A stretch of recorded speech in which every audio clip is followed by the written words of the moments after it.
Jewish science. Psychology of health, joy and success. You can find God on the surface of your life, no more than you can discover precious minerals on the face of the ground. To find God means to think and to toil with all our powers. All false thoughts or states must be overcome by conscious struggle. Orer et laborar, to pray and to labor, is the spiritual process of Jewish science. Divine wisdom or Chachmah is a progressive study. It has its primary and higher phases. A novice in music cannot expect to perform the symphonies of Beethoven. Spiritual truth is a gradual development. Each stage marks the milestone of mastery of the laws of mind. Step by step, we may advance in the understanding of divine science, and as we attain, we will pronounce our work good. Many give up their search for the truth of God because they cannot in a little while find health, harmony, and good fortune through prayer and spiritual means. This is a mistake that leads only to unfaith and despair. One may as well expect perfected culture in a child in the lower grades of a school. The student of truth must grow, from strength to strength, and not expect to climb mountains of study and communion overnight. The distant mountains that uprear their solid bastions, gainst the skies, are crossed by pathways that appear as we to higher levels rise. The heights, by great men reached and kept, were not attained by sudden flight, but they, as their companions slept, were toiling upward in the night. This struggle for the truth of God is told graphically in Genesis 33 verses 25 to 28. And Jacob was left alone, and there wrestled a man with him until the breaking of the day. And when he saw that he prevailed not against him, he touched the hollow of his thigh, and the hollow of Jacob's thigh was strained as he wrestled with him. And he said, Let me go, for the day breaketh. And he said, I will not let thee go, except thou bless me. And he said, What is thy name? And he said, Jacob. And he said, Thy name shall no more be called Jacob but Israel, for thou hast striven with angels and men and hast prevailed. Jacob means deceiver or supplanter, Israel, the champion or soldier of God. Jacob had fled from home as a wanderer because of his sin against his brother, Esau. Yet, despite his failings, the Bible implies that in the Jacob self was the seed of divine truth that needed only the proper stimulus to be developed into a better character. As Jacob slept on the stone of weary wandering, he discovered the spiritual law and found that the place of his sublimation was the house of God and the gate of heaven. The Bible means to teach in the story of his wrestling that one final act was required for the complete purification of the soul of the patriarch. This is the process of conquering the lower self, thoughts, tendencies that are wrong and immoral.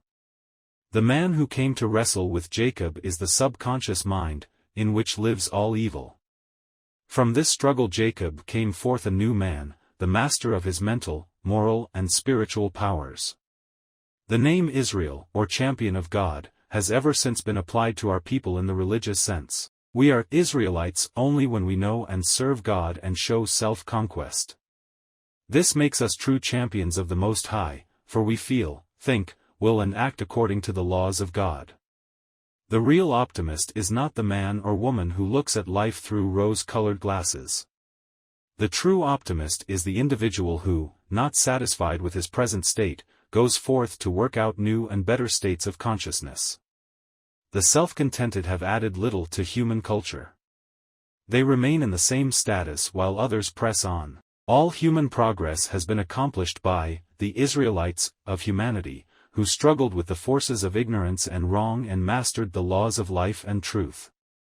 These practical psychologists alone have made life what it is and given the world all that is useful.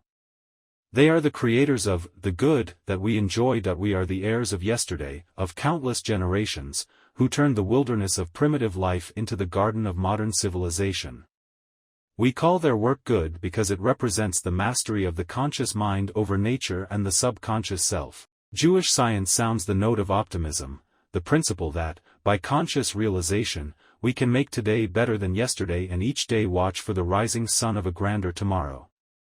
Optimism is not a sentimental mood but a definite state of mind, arising only from thought and achievement.